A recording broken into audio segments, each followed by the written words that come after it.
HM घाटमाता news. त्यानंतर सांगली जिल्हा परिषदेचे माजी अध्यक्ष, या तालुक्याचे नेते सन्माननीय बापूसाहेब यांनी आपले विचार व्यक्त करावे अशी मी त्यांना विनंती करतो. महाराष्ट्र राज्याची विधानसभेची निवडणूक सुरू आहे.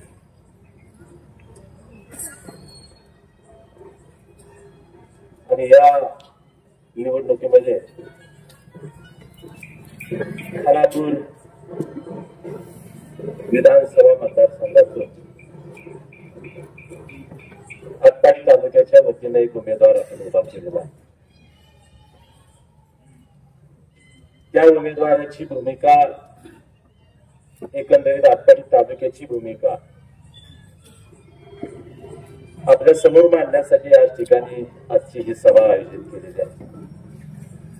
या सभेसाठी उपस्थित असलेल्या या गावचे प्रथम नागरिक सरपंच सन्मान्य बलराम हिंगोले, या कार्यक्रमासाठी उपस्थित असलेले आमचे सहकारी सन्मान्य अरुण वाघमालजी, नेरकरजीवरून आलेले सन्मान्य चंदूभाऊ, व्यासपीठावर उपस्थित असलेले आपल्या सर्वांचे मार्गदर्शक आदरणीय अमिनराव बापू, ज्यांनी आता आपली भूमिका या ठिकाणी मांडली, ते आमचे सहकारी मित्र मनोज देवकरजी,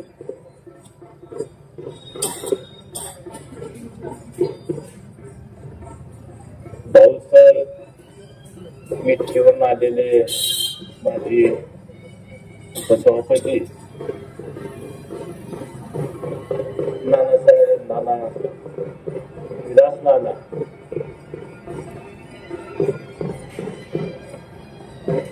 मार्केट कमिटीचे माजी सभापती भाऊसाहेब गायकवाड,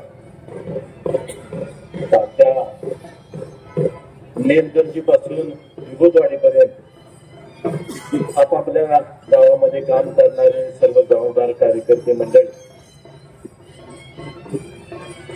आणि उद्याच्या विधानसभेच्या निवडणुकीमध्ये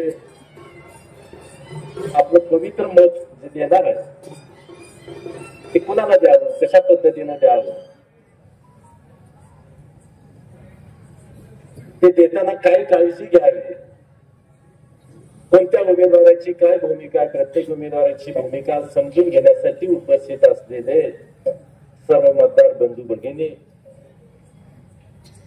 पत्रकार मित्र आणि माझ्या तरुण मित्र, उद्याची निवडणूक तुमच्या माझ्यासाठी अतिशय महत्वाची निवडणूक आहे. निवडणुकीमध्ये आपल्याला कशा पद्धतीनं मतदान करायचं, समोर असलेले उमेदवार कोणत्या मुद्द्यावर त्या ठिकाणी प्रचार करतायत, आणि मग आपण काय बोलायचं, आपण कशा पद्धतीनं पुढे जायचं, असं अनेक विषय या ठिकाणी मांडली सगळ्यात. उद्याची निवडणूक तुमच्या माझ्यासाठी अतिशय महत्वाची आहे. मुळात ही निवडणूक कुणाच्या विरोधात आहे हे पहिलं आटपाडी तालुक्याला विसरलं पाहिजे. ही निवडणूक कुणाच्या विरोधात नाही. समोर जे उमेदवार आहेत, सुहास बाबर असतील, वैभव पाटील असतील, आणि काही उमेदवार आहेत, त्यांच्या उमेदवारीच्या बद्दल, त्यांच्या कामाबद्दल इथं कुठलीच आपल्याला चर्चा करायची नाही. उद्याची निवडणूक आटपाडी तालुक्याचं अस्तित्व काय, आटपाडी तालुक्याच्या स्वाभिमानाचं काय, आटपाडी तालुक्यावर होणाऱ्या राजकीय अन्यायाचं काय, हे समजून घेण्यासाठी आणि त्याचा निकाल लावण्यासाठी उद्याची निवडणूक करायची आहे. प्रत्येक उमेदवार आपापली भूमिका मांडण्याचा प्रयत्न करतो. सुहास बाबर म्हणतायत माझ्या वडिलांनी अमुक केलं, माझ्या वडिलांनी अमुक पद्धतीनं काम केलं, त्याच्याबद्दल आम्हाला काहीच बोलायचं नाही. त्यांच्याबद्दल आदर राखूनच आम्ही बोलणार. त्याला स्पेशली अनिल भाऊंच्या बद्दल आदर नाही असायला भाग नाही, आदर आहे आमच्या मनात. त्यांचं योगदान या मतदारसंघातल्या कामाबद्दल आहे का तर आहेच. ते चांगले होते म्हणूनच आम्ही त्यांना निवडून दिलं. ते चांगले होते म्हणून आम्ही त्यांना निवडून दिलं. आज आम्ही जर म्हणलं की अनिल भाऊ बरोबर नाही तर मग आमची निवड चुकली असा त्याचा अर्थ होतो. तसा तो भागच नाही. अनिल भाऊ चांगलेच होते, त्यांचं काम त्यांचं योगदान हे मान्यच करावं लागतं. सभाभाऊच्या बद्दल आमच्या मनामध्ये कुठली शंका नाही. त्यांनी जो काय केला ते अतिशय उत्तम केला. त्यांच्या पद्धतीनं त्यांना जेवढं काम करता येईल तेवढं त्यांनी काम केलेलं आहे. मुद्दा कुणी काय केलं, कुणी किती विकासाची काम केलं ह्याचा या निवडणुकीमध्ये माझ्या पद्धतीनं किंवा मला असं दिसतं की त्याचा संबंधच नाही. आता आटपाडी तालुक्यापुरतं बोलायचा. थोडासा टेंबूचा उल्लेख सातत्यानं होतो आणि मग एक उमेदवार म्हणतो की आम्ही टेंबूसाठी असं केलं आणि दुसरा उमेदवार असा म्हणतोय की तुम्ही काय केलं, अमुक केलं तमुक केलं. हे दोघांच्याच चव आहे. त्याच्या बाबतीत मला फक्त एकच सांगायचं, ज्या गोष्टी घडल्या त्या मान्य करून आपल्याला पुढे जावं लागेल. टेंबू योजना आज पूर्णत्वात आलेले अगदी बापू काहीतरी 20-25% राहिला असतो का, त्याच्यापेक्षा जास्त 15% राहिले ते पूर्ण. बहादूर गटांचा असा मुद्दा आहे की टेंबू योजना आम्ही आणली. दुसरे उमेदवार आहेत पाटील गटाचे, ते हे मान्य करायला तयार नाही. ते म्हणतात की टेंबू योजना अमुक तमुक स्वप्न बघा वगैरे त्यांची वाक्य होती. त्याच्याबद्दल आता बोलायला आणि भावांचं असं मत असेल, त्यांच्या कार्यकर्त्यांचं असं मत असेल की टेंबू योजना आमच्यामुळे झाली, त्याला थोडासा छेद द्यायचा आहे मला. 1990 साली अनिल भाऊंना आमदार व्हायचं होतं. ते पहिल्यांदा तडक कुठे आले असतील, वाड्यात आले, बाबासाहेब देशमुखांच्या घरी आले, लक्षात घ्या, 90 साली. आणि त्यांनी आपली भूमिका स्पष्ट केली, कार्यकर्त्यांच्या समोर स्पष्ट केली की यावेळी मला आमदार व्हायचं आहे. त्यांची ताकद नव्हती. आणि मग त्यावेळेला सगळी चर्चा झाली, तुम्ही आमदार होणार, आम्ही तुम्हाला आमदार करणार, काय करणार, कुठल्या मुद्द्यावर करणार, बाकीचे प्रश्न बाजूला ठेवले आणि शेतीच्या पाण्यावर तुम्ही काय करणार ही चर्चा त्या ठिकाणी 90 साली झाली. आणि त्या प्रकारे आटपाडी तालुक्याने अतिशय प्रचंड प्रेम अनिल भाऊंच्या करून त्या ठिकाणी त्यांना आमदार केलं. ठरल्याप्रमाणे सर्वे झाले, त्यांनी ताकद वापरली आमदारकीची आणि टेंबू योजना शासनात पुढे मांडली का तर मांडली, अनिल भाऊंनी मांडली का तर मांडली, मान्य करावं लागेल. लक्षात घ्यायचे, घडलं तर घडलंय. अनिल भाऊंनी योजना मांडली, त्याच्यासाठी त्यांनी प्रयत्न केले. त्यावेळेचं सरकार होतं काँग्रेसचं सरकार. त्या सरकारने त्याला फार प्रतिसाद दिला नाही, लक्षात घ्या. आणि 5 वर्ष पूर्ण झाली आणि पुन्हा हा प्रश्न ऐरणीवर आला की आमच्या शेतीच्या पाण्याच्या योजनेचं नेमकं काय झालं. उत्तर नव्हतं. टेंबू योजना मांडली पण त्याला मंजुरी नव्हती, त्यामुळे त्याला फार काय अर्थ नव्हता, लक्षात घ्या. मग आटपाडी तालुक्याने ठरवलं की आमचा प्रश्न तुम्ही सोडवला नाही. त्याच्यावर सही झाली का, त्याला मंजुरी मिळाली का नाही, ह्याचा अर्थ हा प्रश्न तुम्ही निकाली लावला नाही, सोडवला नाही. म्हणून आता आम्ही आमचा उमेदवार उभा करणार आणि आमच्या पाण्याचा प्रश्न आम्ही सोडवणार. म्हणून 95 ची निवडणूक झाली आणि राजेंद्र देशमुख आमदार झाले. आणि त्या 5 वर्षामध्ये युतीच्या काळामध्ये सुदैवानं, तुमच्या माझ्या सुदैवानं, इथल्या शेतकऱ्यांच्या सुदैवानं सांगली जिल्ह्यामध्ये 5 अपक्ष निवडून आले. 5 अपक्ष निवडून आले. आमच्या सगळ्यांचा सामुदायिक एकच प्रश्न होता की प्रत्येकाच्या मतदारसंघातला शेतीचा प्रश्न सारखा होता. एकत्र आले आणि त्यांनी युती सरकारला सांगितलं की तुम्ही आमच्या या प्रश्नाला तुम्ही उत्तर देणार असाल, या प्रश्नाची सोडवणूक करणार असाल, शेतीच्या पाण्याचा प्रश्न सोडवणार असाल, त्या योजनांना मंजूर देणार असाल, तरच आम्ही तुमच्या सोबत येऊ, अशा प्रकारची भूमिका मांडली. त्या सरकारनं मान्य केली आणि मग पाठिंबा दिला आणि मग त्या टेंगू योजनेवर सही झाली. ती टेंगू योजना मंजूर झाली. मला एवढंच सांगायचं आहे, आता आमच्या शिवारात पाणी आलं, बरोबर आहे. तुम्ही म्हणत असाल की माझ्यामुळे आलं, पण आजपर्यंत तालुक्याचा आमदार झाला तेव्हा त्याच्यावर सही झाली. हे मान्य करावं लागतं तुम्हाला. आमचा सहभाग कसा नसतोय त्याच्यामध्ये. तुमच्या हातात शिकार, तुम्ही आज आमदार म्हणून तुम्ही शिकारी म्हणत असाल, हे आहे चांगलं. त्यामुळे टेंबू योजनेच्या बद्दल बोलायचं झालं तर त्याच्यामध्ये सगळ्यांचा सहभाग आहे. नागराजांनी चळवळ उभा केली. वाळव्या तालुक्यातलं नेतृत्व आटपाडी तालुक्यामध्ये आलं, प्रश्न समजून घेतला, त्यांना लक्षात आलं की इथं थोडंसं आभार देण्याची गरज आहे आणि त्या ठिकाणी ही चळवळ उभा केली. त्या चळवळीचं सुद्धा यश आहे, त्याचा सुद्धा सहभाग आहे टेंबू योजनेमध्ये. टेंबू योजना करत असताना बापू असतील, तुम्ही सगळे कार्यकर्ते, तालुक्यातले कार्यकर्ते या चळवळीमध्ये, या मोर्चामध्ये, या आंदोलनामध्ये या तालुक्यातला सामान्य सामान्य कार्यकर्ता, छोट्यातला छोटा शेतकरी, शेतमजूर सहभागी झाला. शेवटपर्यंत ते आंदोलन टिकवून ठेवलं. हे सुद्धा त्याचा अर्थ असा आहे, तुमचा जेवढा सहभाग आहे तसा इथल्या माझ्या शेतमजुराचा सुद्धा तेवढाच टेंबू योजनेमध्ये सहभाग आहे. त्यामुळे असं कोणी म्हणायचं काही काम नाही की हे फक्त आम्हीच केलं. सगळ्यांचा हातभार लागला म्हणून हे आतापर्यंत आलंय आणि म्हणून त्याचं श्रेय सगळ्यांनी घ्यायचं. मुद्दा पुन्हा येत्या ठिकाणी या विकासाच्या कामाबद्दल, तुम्ही केलेल्या कामाबद्दल आमची कुठलीही तक्रार नाही, पहिल्यांदाच सांगितलं. उद्याची निवडणूक कशासाठी आहे? आमच्या तालुक्यावर होणारा राजकीय अन्याय ह्याच्यावर तुम्ही कोण बोलणार आहे का? ह्याच्या संदर्भामध्ये आहे. तो अन्याय वाचा कोण फोडणार आहे? म्हणूनची उद्याची निवडणूक आहे. उद्याच्या निवडणुकीसाठी अण्णांनी अर्ज भरण्याचा निर्णय मागे घेतला. चर्चा चालू झाली मागच्या 2 महिन्यापूर्वीच सांगतो तुम्हाला.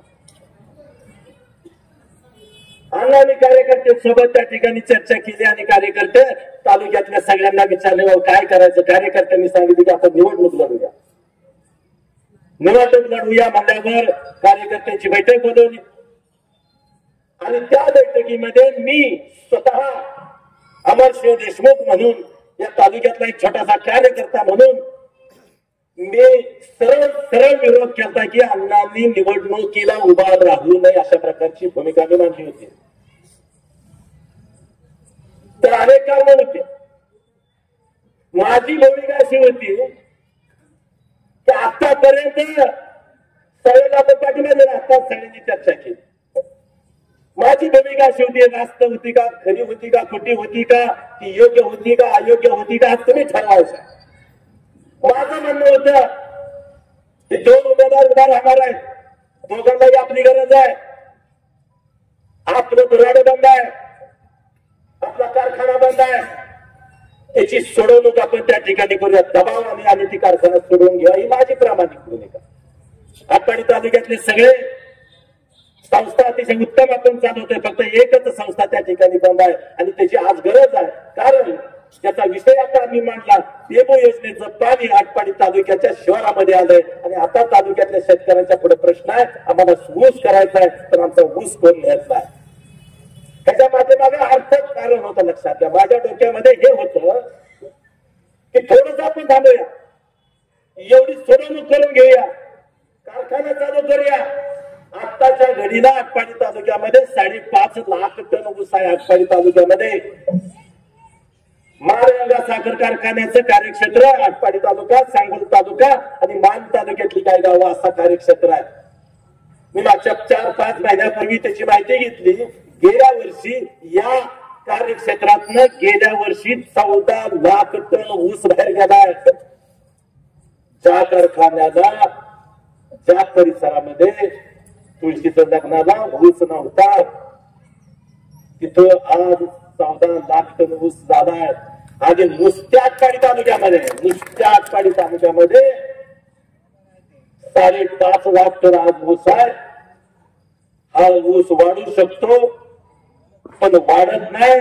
त्याचं कारण असं की ऊस घालावायचा कुठं, प्रत्येक कारखान्याला दारात जाऊन बसावं लागतं माझ्या शेतकऱ्यांना. त्याच्यासाठी म्हणलं आपण हा विचार करूया, ही भूमिका माझी होती, ह्याच्यापेक्षा वेगळं काय नाही. परंतु थोडं सगळ्यांनी आग्रह केला की नाही, आपल्यावरच ते आपण कधी तर पुन्हा सोडवू. मी ठीक आहे ना बाबा, तुम्ही म्हणताल तसं, तुम्ही उभा राहणार असाल, सगळ्यांनी मिळून जर उमेदवार ठरवणार असाल तर अमरसिंह देशमुख सगळ्यात त्या उमेदवारांचा प्रचार करायला तयार आहे. अशा प्रकारची भूमिका त्याच सभेत मी मांडली होती. मी हे मांडलं होतं, कोण उमेदवार करायचे हे तालुक्यानं ठरवावा. तो विषयामध्ये मी नव्हतो, त्या चर्चेमध्ये मी नव्हतो. कोण उभा राहायचं, काय करायचं अमुक, त्याच्यामध्ये मी काही माझा सहभाग नव्हता. मी एकच सांगितलं होतं, तालुक्यातनं एक उमेदवार असेल तर तालुक्याचा उमेदवार म्हणून मी मैदानात उतरणार, सगळ्याच्या पुढे असणार, अशा प्रकारची भूमिका मांडली होती. अर्ज भरायची प्रक्रिया चालू झाली, आपापल्या पद्धतीने अर्ज भरले गेले आणि त्याच्यामध्ये 2 मुख्य अर्ज राहिले म्हणजे भरले गेले. एक राजेंद्र देशमुखांचा आणि दुसरा ब्रह्मानंद पडळकरांचा त्या ठिकाणी अर्ज भरला गेला. अजूनही अर्ज आहे आणि मग अर्ज परत कुणी घ्यायचा, म्हणजे तुमचा विषय, आपल्याला काय त्याच्यात भागच घ्यायचा नाही, तुमचं तुम्ही टाका जावा. आणि काय घडल्या, राजकीय घडामोडी घडल्या असतील, काही लोकांच्यावर थोडस प्रेशर आलं असेल, अनेक गोष्टी येतात. इतकं या गोष्टी स्वतःही नसतात. आणि मग आमचे मित्र सभापती, माजी सभापती ब्रह्मानंद पडळकरांनी अर्ज पाठीमागे घेतला. हे आम्ही फक्त ऐकत होतो. आज पाठीमागे घेतला. मग राहिला कोणाचा, राजेंद्र देशमुखांचा अर्ज राहिला. आणि मग राजेंद्र देशमुखांनी प्रत्येक गावामध्ये जाण्याचा निर्णय घेतला. माझा अर्ज राहिलाय, मी मग अर्ज ठेवलेला आहे, मला पाठिंबा, अशा प्रकारची भूमिका मांडली आणि तालुक्यातला उठाव होऊ लागला. जर तालुका एका बाजूने जाणार असेल तर मी दुसऱ्या बाजूने जायचा विषयच नाही. मी तालुक्यातलाच नाही, मी तालुक्याबरोबर राहणार आहे, तालुक्याच्या माणसांच्या बरोबर राहणार आहे. ह्याच्यामध्ये कुठलीही आणि आता राजेंद्र देशमुख आले, त्यांचा भाऊ म्हणून या व्यासपीठावर मी बोलत नाही, हे सगळ्यांनी समजून यावं. नाही बोला, राजेंद्र देशमुखांचा भाऊ म्हणून बोलत नाही. या तालुक्यातला कार्यकर्ता, तालुक्यावर होणारा राजकीय अन्याय, त्याच्या विरोधात बोलण्याची भूमिका आज मी घेतो, ह्याच्यापेक्षा वेगळं काय. आणि राजेंद्र देशमुखांचा अर्ज आला म्हणून नाही, जर दोघांचे अर्ज राहिले असते धरून साधा, राजेंद्र देशमुखांचा अर्ज राहिला असता, ब्रह्मानंद पडळकरांचा अर्ज राहिला असता, मी प्रचाराला कुणाच्या गेलो नसतो. ते सांगितलं होतं, मी जाहीरपणे सांगितलं होतं, मी जाणार नाही कुणाच्या प्रचाराला. किंवा उलट झालं असतं, राजेंद्र देशमुखांनी अर्ज मागे घेतला असता, ब्रह्मानंद पडळकरांनी ठेवला असता, आणि त्यांनी बोलवून अमर देशमुख तालुक्यासाठी गावोगावी गेला असता, हे सांगतो. आता राजेंद्र देशमुख मला काहीच करत नाही, कोण आहे ते. आता मी आता आता उमेदवाराची नावं घ्यायची म्हणून घेतली. मला माहित आहे, माझा तालुका उभा येऊनच मला माहित आहे, मला बाकी काही माहित नाही. मग आता विषय आहे की हा राजकीय अन्याय आपण किती दिवस सहन करायचा, आणि हा अन्याय समजून घ्यायसाठी थोडस मागे जावं लागेल, थोडस इतिहासामध्ये जावं लागेल. साधारण 1965च्या दरम्यानची गोष्ट असेल, काळ असेल. खानापूर आटपाडी मतदारसंघाच्या अगोदर कवठे मंकाळ आणि आटपाडी तालुका असा मतदारसंघ होता. आणि त्यावेळी आम्ही ऐकल्यानं, आम्हाला सांगितल्यानं ज्येष्ठ मंडळींनी त्यावेळीच्या घटना आम्ही ऐकलेल्या, आणि तुम्ही तुमच्या समोर मांडतोय, लक्षात घ्या. 65च्या दरम्यानचा हा विषय. कवठे मंकाळ आणि आटपाडी मतदारसंघामध्ये निवडणूक त्यावेळेस लागली होती. त्यावेळी एकच पक्ष होता, काँग्रेस पक्ष. काँग्रेसने तिकीट दिले की उमेदवार निवडून आला, अशा प्रकारचं त्या काळातलं चित्र होतं. आणि मग 2 तालुक्याचा मतदारसंघ निवडणूक लागली विधानसभेची, कुणाचा उमेदवार करायचा. त्यावेळेस आता जसा वाद झाला, आता जशी मागणी होत्या तशी त्यावेळेस झाली.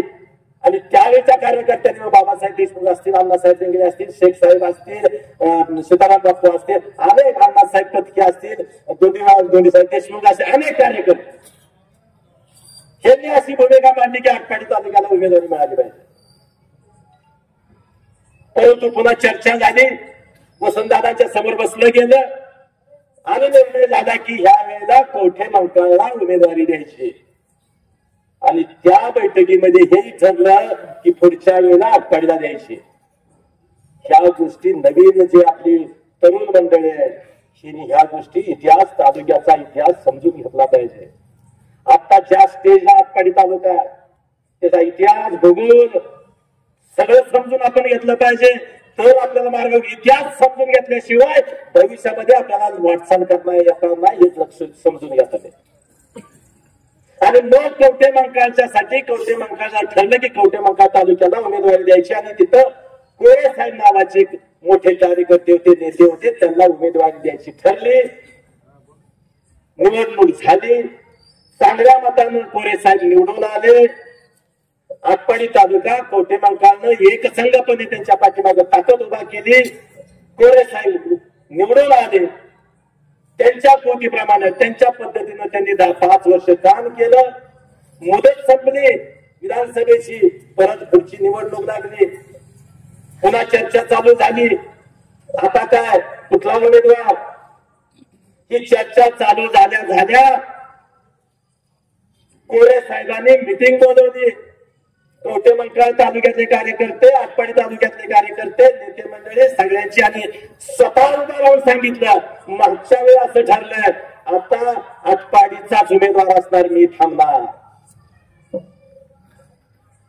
हा प्रामाणिकपणा, हे बोललेली शब्दाची भूमिका हे मानणारे कार्यकर्ते होते. आमचं म्हणणं असं आहे त्यावेळेस कोरे साहेबांनी जी भूमिका घेतली ती खानापूरच्या लोकांनी घ्यायला पाहिजे होती. असा हाच आमचा मुद्दा आहे, ह्याच्यापेक्षा वेगळं काय आमचं नाही. आणि मग नंतर आटपाडी तालुक्याला कुणाची उमेदवारी द्यायची? स्वाभाविकपणे आटपाडी तालुक्याचे सभापती होते बाबासाहेब देशमुख, उपसभापती होते अण्णासाहेब देंगडे. अशीच बैठक बसली, कुणाला उमेदवारी द्यायची? सगळ्यांनी एक सर नाव घेतलं, बाबासाहेब देशमुखांनी उमेदवारी करावी. तालुक्याचं नेतृत्व ते करत होते. सगळ्याच ऐकून घेतल्यावर बाबासाहेब देशमुख उभा राहिले. आता तुमचं सगळ्यांचं ऐकलंय, आता मी सांगतो तर घडणार. या तालुक्यातलं काँग्रेसची उमेदवारी अण्णासाहेब देंगरेंना असणार, अशा प्रकारची भूमिका त्यांनी. हा कट्टा होता, लक्षात घ्या. एक संघपणे होता आटपाडी तालुक्याचा, हे तुम्हाला मला सांगायचं आहे. अण्णासाहेब देंगरे अतिशय झोपडीत राहणार आमचा कार्यकर्ता नेता. त्या माणसाला, त्या नेतृत्वाला, त्या कार्यकर्त्याला आटपाडी तालुक्यानं, कवठे मंकाळ तालुक्याला आमदार केलं. लक्षात घ्या, आमदार केला. आमचा प्रश्न की आता तुम्हाला काय होत नाही असं. इकडं आता बोलत होतो कवठे मंकाळकर, आता इकडं बोलतो, आता तुम्ही कसं म्हणत असा माझा सवाल आहे. 75ला मतदारसंघ बदलला, कवठे मंकाळ संघ बदलला, बंद झाला. नवीन रचनेमध्ये आटपाडी आणि खानापूर मतदारसंघ चालू झाला. आणि मित्रांनो, खानापूर तालुक्याला उमेदवारी मिळाली. तेव्हापासून आज 75 ते 25 50 वर्ष झाली. 50 वर्ष ही मंडळी तुम्ही, आम्ही त्या ठिकाणी तुम्हाला आम्ही संधी देतो. त्यात फक्त 5 वर्ष, फक्त 5 वर्ष ते सुद्धा बापूंनी सांगितलं त्या पद्धतीनं, या सगळ्या अरुण भाऊंनी सांगितलं त्या पद्धतीनं बंद करून आपण त्या ठिकाणी ते मिळवले. कोणी दिलं नाही, लक्षात घ्या. बंद केलं या तालुक्यानं. आणि मग आटपाडी तालुक्याचा आमदार झाला. आमचं म्हणणं हेच आहे, तुम्ही का आमच्यावर अन्याय करताय? आमच्या तालुक्यामध्ये त्या योग्यतेची माणसं नाही, आमच्या तालुक्यात त्या पद्धतीचा योग्यतेचा कार्यकर्ता नाही. आणि मग ज्यावेळेस आम्ही भूमिका मांडतो पक्षापुढं, आत्ताची भूमिका मांडली शिवसेना भाजप पुढं, ह्यावेळेला मग पडळकर असतील, आम्ही असो, आम्ही म्हणलं आम्हाला उमेदवारी पाहिजे आटपाडी तालुक्याची. तर युतीच्या मंडळीने सांगितलं हे ते उमेदवार आहेत, ते आता स्टँडिंग आमदार आहेत, आम्हाला त्यांनाच उमेदवारी द्यावी लागेल. याचा अर्थ असा होतो ही मंडळी म्हणतात की आमची वहिवाट आहे. तसं आता पक्ष सुद्धा म्हणायला लागले की त्यांची वहिवाट आहे, तुम्ही आता बोलायचं नाही. राष्ट्रवादी काँग्रेसमध्ये अण्णांनी प्रवेश केला, तिथं तिकीट मिळते का बघूया म्हणले. तिथं चर्चा झाली. जयंत पाटील साहेब होते, पवार साहेब होते, राष्ट्रवादीची तालुक्यातली सगळी नेते मंडळी होती, मतदारसंघातली सगळी नेते मंडळी होती. त्यांनी सुद्धा सांगितलं 36,000. खानापूरचं मतदान किती आहे? 1,63,000. विसापूरचं किती आहे? 46,000. आमची वाटण्या मला देणार नाही का तुम्ही? आमची वाटणी देणार नाही का तुम्ही आम्हाला? माझ्या तालुक्यात हक्क तुम्ही देणार नाही का? हा प्रश्न आहे. ह्याच्यापेक्षा वेगळं नाही, भांडण एवढं आहे. ह्याच्यापेक्षा कुणाला वाईट बोलायची भूमिका इथं नाही. आम्हाला कुणाला वाईट म्हणायचं नाही. आमच्या हक्काचा आम्हाला या म्हणतोय. मी म्हणतोय आता तुमची वकिली मी घेतल्या, आटपाडी तालुक्याची वकिली मी घेतल्या, सगळीकडे जाऊन मी मांडतोय. भाऊ आता हे न्याय पक्षाकडे गेलो, पक्षाने सांगितलं वहिवाट आहे, वहिवाटी प्रमाणे चाला. मी म्हणतो वहिवाटी प्रमाणे नाही, रेकॉर्ड प्रमाणे चालूया. म्हणून जनतेच्या न्यायालयात ही केस दाखल केली आहे. सगळे कागदपत्र ओके दिलेत. उतारा 7/12 8 फेरफार रेकॉर्ड प्रमाणे जायचं झालं तर निकाल माझ्याच तालुक्याच्या बाजून लागला पाहिजे असं माझं मत आहे वकील म्हणून. पण वहिवाट म्हणून जर म्हणायचं झालं तर मग तुम्ही आमच्यावर अन्याय होतो असं माझं मत आहे. गेले 50 वर्ष तुम्ही आमच्यावर राजकीय अन्याय केला. या मुद्द्यावर आजची निवडणूक आहे. डेंगू कुणी केलं, रस्ते कुणी केलं, ह्याच्यावर ही निवडणूकच नाही असं माझं मत आहे. तुम्ही येऊन इथं काही सांगूच नका. 2 उमेदवार आहेत. प्रत्येक जण सांगतोय की माझ्या वडिलांना असं केलं, माझ्या वडिलांनी केलं, त्यांच्याबद्दल आदरच आहे मला. माझा असं म्हणणं आहे, तुम्ही जर तुमच्या वडिलांबद्दल जर मत सांगून जर काम सांगून जर मत मागत असाल, आटपाडी तालुक्यातल्या उमेदवारानं त्याच्या वडिलांचं नाव घेऊन जर मत मागितलं, तुम्हाला इथं मत मागता येणार नाही आटपाडी तालुक्यामध्ये.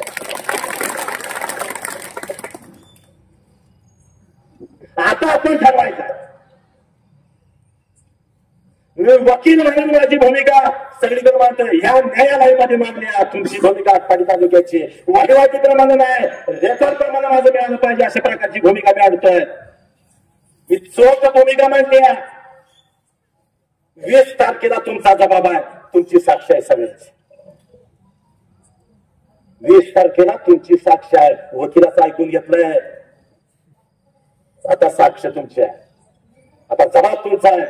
20 तारखेला मी सांगितल्याप्रमाणे जर जबाब नाही दिला, उत्तर निकाल उलटा जाणार आहे, लक्षात घ्या. आणि 20 तारखेला या वकिलाने सांगितलंय तसा जर जबाब तुम्ही दिला, निकालातला जाईल, तुम्ही डोक्यात का. त्यामुळे उद्याची निवडणूक अजिबात कुठल्या गोष्टीवर नाही. आमच्या हक्कात आम्ही मागतो, आम्हाला जे पाहिजे ते मागतं. आमच्यावर राजकीय अन्याय तुम्ही करताय त्याच्या विरोधात ही लढाई आहे. आणि मला खात्री आहे उद्याच्या निवडणुकीमध्ये निश्चितपणे तुम्ही ह्या गोष्टी कराल अशा प्रकारची अपेक्षा आहे. मित्रांनो, माझं म्हणणं आहे शांतपणे विचार करा. अजून टाइम आहे. आज शनिवार आहे, रविवार, सोमवार, मंगळवार, कधी बुधवारी, बुधवार. कोणतरी या तालुक्यातला कार्यकर्ता आणि घालला असं असं आहे, मी आत्ता मांडलेले मुद्दे चुकीचे असतील, उद्या मला फोन करा. वकिली म्हणून तू चुकलाय, या मुद्द्यावर तू चुकलाय, मला फोन करा. तुमची बाजू मांडली आम्ही, तुम्हाला अधिकार आहे तो. जर योग्य असेल माझी भूमिका तर उद्याच्या 20 तारखेचा जबाब साक्ष पक्की झाली पाहिजे, लक्षात घ्या. साक्षीदार फुटायचे शंका, साक्षीदार फोडले जातील. आताच आमच्या मित्रांनी सांगितले करोडपती आहे, अब्जोपती आहे. हक्काचा आहे समजून घ्या. वाड वडिलांना टिकवलाय, वाड वडिलांना म्हणजे मागच्या पिढीने हे सगळं टिकवलंय, तालुका टिकवलाय आपला, हे सगळं जपलंय. हे टिकवायची तुमची माझी जबाबदारी आहे, पुढच्या पिढीची जबाबदारी आहे. हे टिकवायचं का नाही हे तुम्ही आता ठरवायचं आहे. आणि म्हणून जागृतपणे काम करा. कोण काय म्हणताय काय नाही, काय विषय नाही, अजिबात नाही. हे पहिल्यांदा स्पष्ट केलं, मी राजेंद्र देशमुखाचा प्रचार करायला आलो नाही, आटपाडी तालुक्याचा प्रचार करायला आलो. आटपाडी तालुक्याची भूमिका मांडायला आलो. राग कुणाचा असेल तर आमच्यावर व्यक्त करा, करताय तुम्ही. आमची काही तक्रार नाही भाऊ. भाऊ बापू काही सुद्धा नम्रपणे तुम्ही जे बोलताय ते अतिशय नम्रपणे मी स्वीकारले, आम्ही स्वीकारले. आता आम्ही काय पाहिजे तुम्हाला, पण तुम्ही कुणाची भूमिका घेता? तालुक्याच्या बाजूला उभं राहिलं पाहिजे अशा प्रकारची भूमिका आमची आहे. राजकारण होत जाईल, जय पराजय होत जातील, पण तालुका टिकला पाहिजे, तालुक्याचा स्वाभिमान टिकला पाहिजे, तालुक्याची दैत्य सगळ्या गोष्टी टिकल्या पाहिजे. उद्याचं भविष्य या तरुणांचं टिकलं पाहिजे. त्यासाठी हे सगळं तुमचं आमच्या आपल्या हातात असलं पाहिजे. अशा प्रकारची भूमिका मी मांडतोय. तुम्हाला योग्य वाटतंय का बघा. लोकांच्या पर्यंत जावा. कोण तिकडं तिकडं जात असेल तर त्याला समजून सांगा. नेते मंडळीला, कार्यकर्ते मंडळीला अडचण आहे का? तर आहे. त्याचं राजकीय भविष्य त्याच्यामध्ये असतंय कोणाचं. या नेते आणि राजकीय भूमिका सगळ्यांचीच असते. मग एकदम कुणाला सोडता येत नाही. तर तुम्ही आपण सगळ्यांनी सांगूया, तू तिथं थांब, तू तिथं थांब, तू फक्त खाली काय करू नका, आमचं आम्ही बघतो काय करायचं. तू त्याच्यात थांब ना, काय अडचण आहे. आणि त्याच्या पुढे जाऊन सांगतो, उद्या तुमच्या आमच्या सुदैवाने चांगला निकाल लागला. बापू राजेंद्र देशमुख आमचे असणार नाहीत, तालुक्याचे असणार नाहीत, कुठल्या गटातटाचे असणार नाहीत, कुठल्या जाती धर्माचे असणार नाहीत. त्यांनी तालुक्यासाठी, मतदारसंघासाठी काम करायचं. त्यांनी परत सोसायटीत भाग घ्यायचा नाही, त्यांनी ग्रामपंचायतीत भाग घ्यायचा नाही, त्यांनी जिल्हा परिषद भाग घ्यायचा नाही, कशात भाग घ्यायचा नाही घ्यायचा त्यांनी. कारण त्यांना निवडून आणले सगळ्या गटातटाने, सगळ्या विचाराने, सगळ्या जाती धर्मानं. हा त्याचा अर्थ आहे. त्यांनी अजिबात इकडे तिकडे बघायचे नाही. त्यांनी नीट बोल जायचं. तालुका, माणसं, कोणाला अन्याय होऊ द्यायचा नाही, ही भूमिका पहिली. काम होऊ नये तालुक्यात, 2 रुपये कमी होऊ दे, सामान्य माणसाला अन्याय होता काम नये, अशा प्रकारची भूमिका राजेंद्र देशमुखांना घ्यावी लागेल.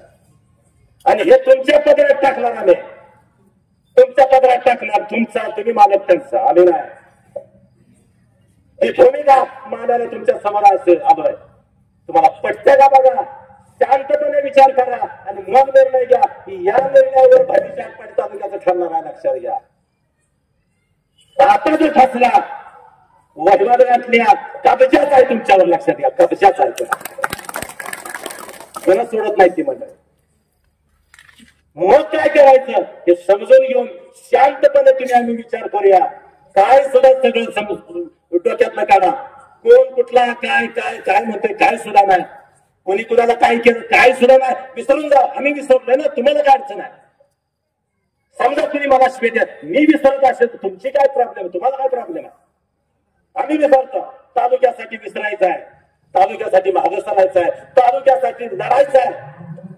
सगळ्या गोष्टी तालुक्यासाठी करायच्या, लक्षात घ्या. उद्याच्या भविष्यासाठी, येणाऱ्या पिढीसाठी तुम्हाला हे करावं लागेल. ते तुम्ही कराल अशा प्रकारची अपेक्षा व्यक्त करतो आणि थांबतो. जय हिंद, जय महाराष्ट्र.